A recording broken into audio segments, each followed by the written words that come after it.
I am here at the APEC CEO Summit with Andrew Anagnost, the President and CEO of Autodesk. Hello. Hello. And why'd you take time out of your day job to come here? Well, yeah, it's a good question because, schmoozing with all these kind of world leaders is not a normal part of my work. But, At least you get to see them. So. I do get to see them. I don't necessarily get to talk to them all the time. But, one of the things that's really important in my world is we've got some ecosystems that we're trying to transform. And we really think that there's lots of issues that need to be addressed. One of the ecosystems in particular is the architecture, engineering, construction ecosystem. It's responsible for about 40% of the waste in the world. It's also responsible for some of the largest carbon emissions in the world. Yet it has this really complex structure that almost encourages waste and redo and inefficiency and cost overruns and all these things. This needs to be fixed. And it's not just a conversation of technology, right? It's technology, process, and people. Well, and policy. I mean, I'm in New York City. And policy, which is part of the process. Yeah, so you've got the city, the state, and the national here in the U.S. Then you're talking about 21 member economies here. So yes. What are the key elements of that ecosystem in terms of what you're trying to touch here? Are there particular conversations that are useful? Well, yeah, there's conversations about who's doing it well and how can you translate those things to other places. In some places it's done really well because they're vertically stacked. Any places you'd name? Well, we always like to say, Singapore. Let's Singapore, for example, okay? It's the classic vertically stacked.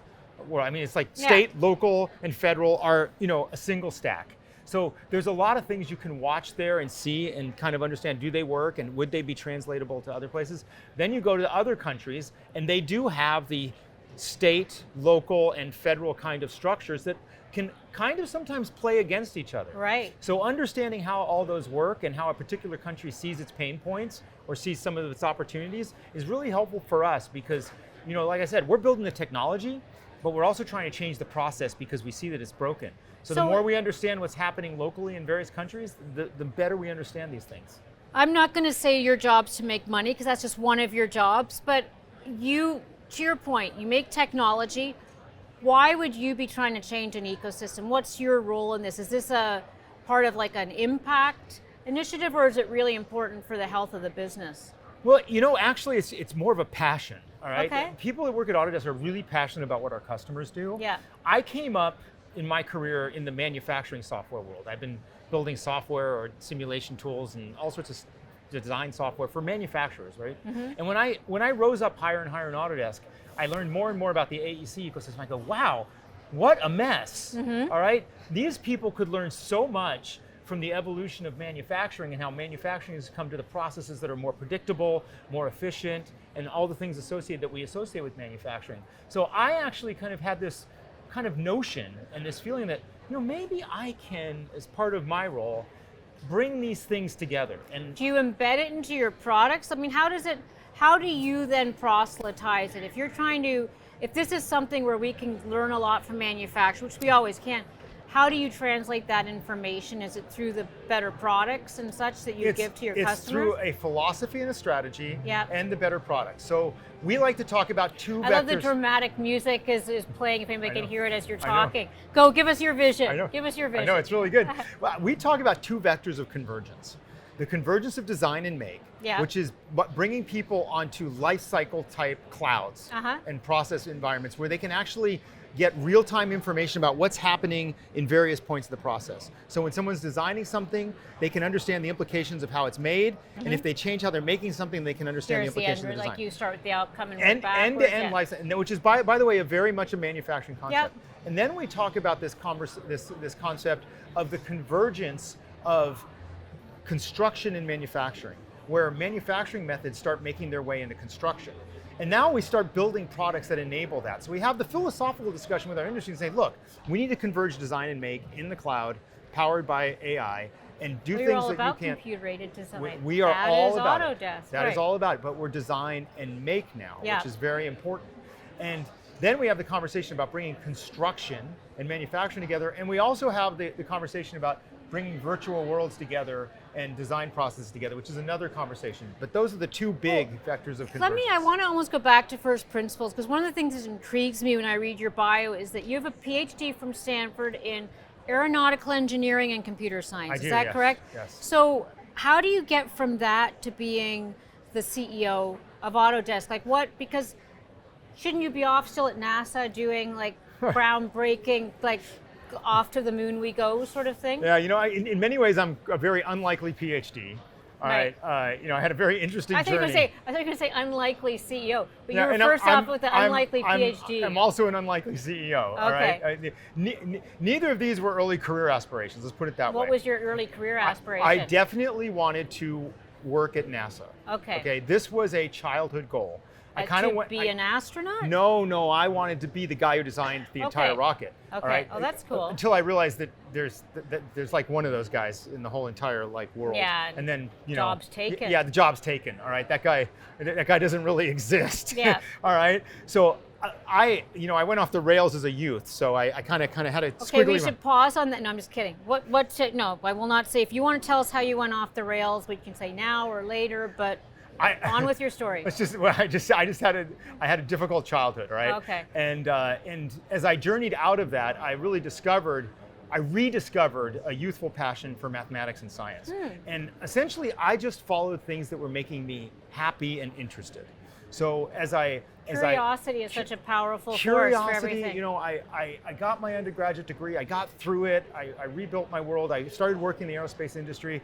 I met a mentor. I said, you should go to grad school. You're someone that should go to grad school. This was a mentor who was a professor? This was a mentor, someone that I was working with. Actually, I had professors that were mentors that encouraged me to go to grad school. And I had a professional manager at Lockheed in one of my early careers, Joe Dupac. Hi, Joe, if you're still okay. Break that fourth wall and say hello to Joe.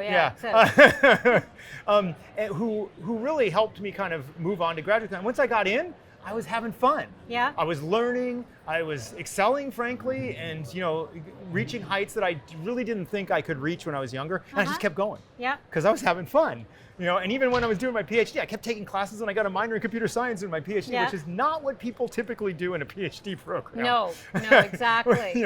There's usually not an and on a PhD. Yeah. So that's how I ended up there. I never ended up there through the lens of, I'm going to be an academic. In fact, by the time I got to the world, I go, so what do I do? Wait a second, I don't want to be an academic. But what I did get to do is work for NASA. And I worked through NASA as a contractor and as a postdoc. And I learned something, at that time in the space business, it was a mess, all right? SpaceX didn't exist yet. Right. There wasn't something cleaning up the mess. We were just simply cutting it? Was that the stage at which you're at? It was just big, huge projects. Most of them were killed. I was surrounded by people whose, life's work got killed, depressing. It was just sounded depressing. And I was like, I really want to make stuff. I want to build stuff. So I really went very quickly from, the world I was in. I got to do NASA. I realized, be careful what you dream for. Yeah.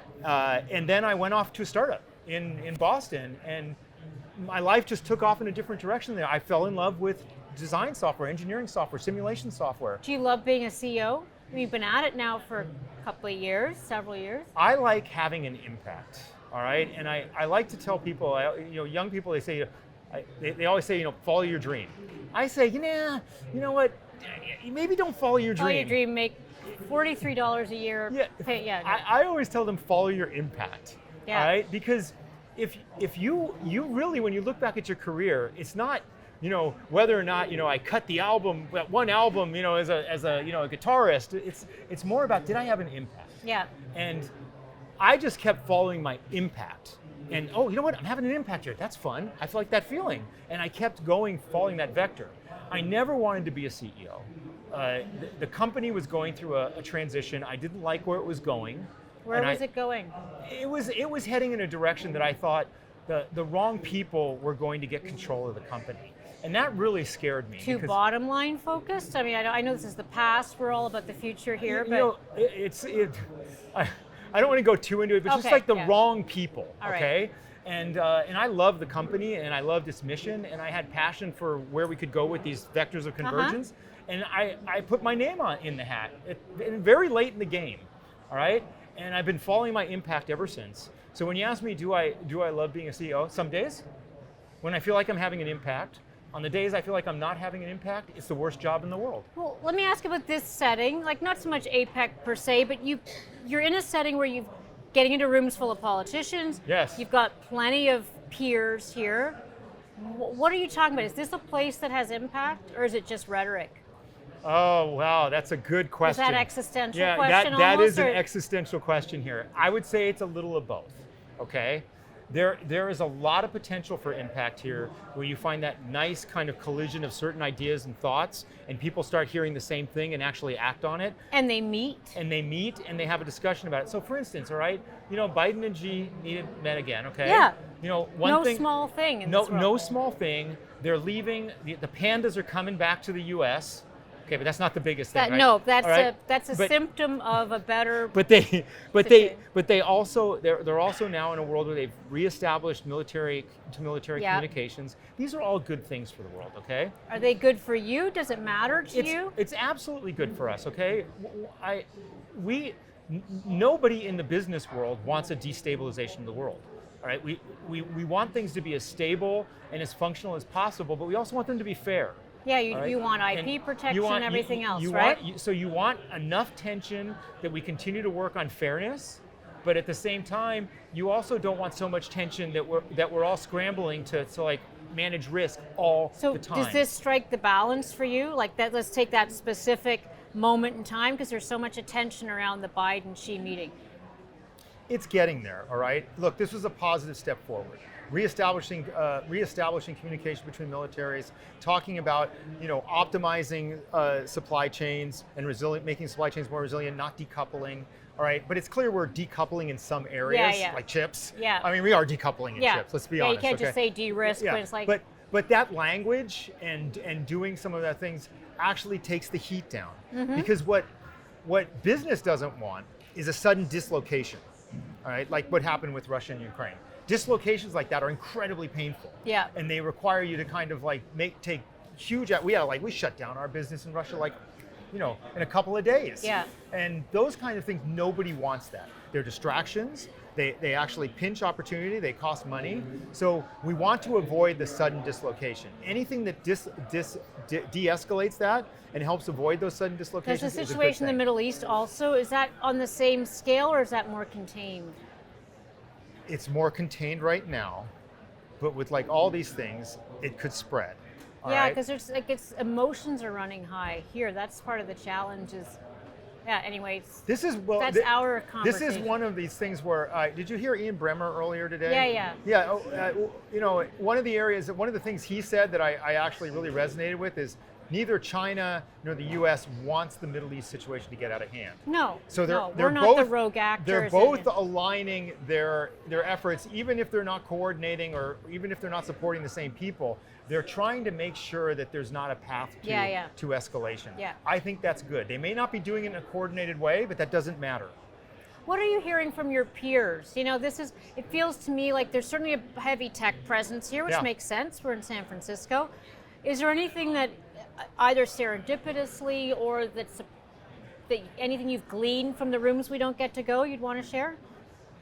The rooms you don't get to go. Which is almost every room, by the way. I haven't been in a lot of rooms that people don't get to go. Oh, okay. Well then, one room I was in where people don't get to go, and I was the only CEO in there, which was that's either a good thing or a painful experience. For me, it was a painful experience. Look, I think what people are gleaning here is that there's a common sense of what's happening. There's a real consensus about, all right, how are we rebalancing things in the world? Is there a fragmentation of internets? Are we heading towards a fragmentation of internets? And people, when you start hearing your peers and people you talk to saying the same thing that you're thinking, it's like, okay, we got to address this. Maybe this is actually happening, and maybe we have to respond to it because it seems like we all believe similar things are happening. Now we may disagree on the degree or the timeline, but there is kind of this underlying consensus. What's the danger of a fragmentation of internet? I'm guessing, but you tell me. Well, there's a couple of things that are dangerous. There's no free flow of information. So what you imagine, look, it's like China, where it's like a self-contained ecosystem. It's its own echo chamber, right? Right. So you get the Chinese echo chamber, then you get another kind of echo chamber, and then maybe you get a third echo chamber. And there's no interoperability. And there's no interoperability between them. So if data is kind of the glue that brings things together in the future, which is looking increasingly like it is the case, all right? Yeah. We've been talking about this for a long time. if data doesn't flow seamlessly and freely, you have a problem. Yeah. All right. If it's bouncing up against barriers and people are cutting it off here, then all of a sudden we're not learning from each other. Well, and if politics is the driving force as opposed to consumer demand, technology innovation, and Yes, other things exactly. that typically are the things that where markets actually can be effective. Yeah. Okay. So it can actually pinch global innovation and end up with bad outcomes. Yeah. But that said, it's increasingly becoming a reality. I mean, the Chinese internet infrastructure, for all intents and purposes, is isolated from the rest of the world. And maybe other people might join their infrastructure. Yeah. And that's why the U.S. and the Europe maybe need to solve their disagreements on privacy and things, and maybe start making sure that the data infrastructure, that we all agree on the same rules there, so that we build our own ecosystem. And hopefully these things solve themselves someday. But it is a challenge, and I think it's an increasing reality. Pivoting off your point about this fragmentation, one of the areas where there seems to be some common understanding of a need for coordination is AI. Yes. And we've heard a lot, obviously the Sam Altmans of the world, let's regulate this. What do you think? I mean, is that, because that also sometimes seems like first mover advantage, perhaps stifling innovation. Yes. Just say it. Somebody who's not there. You have to be a little cynical sometimes. So what do you think? Because that's like, well, yes, let's coordinate and make sure it's safe. It's like, I'm from the government and I'm here to help. That's not a good thing. That's code for slow everybody else down. Look, there are aspects of AI that need to be regulated, right?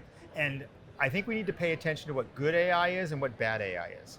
Bad AI is anything that has biases about who can get credit, who has access to housing, who goes to jail. Is that those are policy fixes?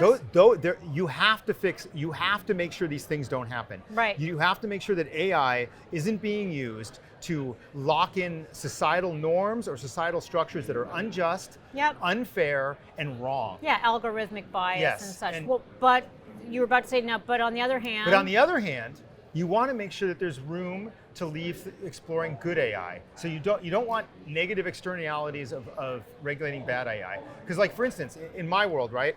If we did AI perfectly, let's just say we were able to build an AI that could, build a 3D model of a building from scratch, from just a few prompts by an architect. Right. The biggest risk is we do ugly buildings.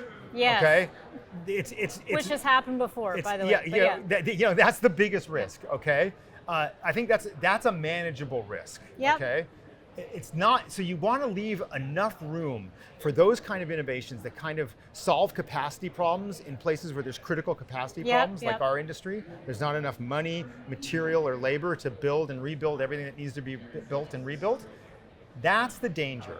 And sometimes governments can swing a little hard right and hard left. They miss the boat on social media.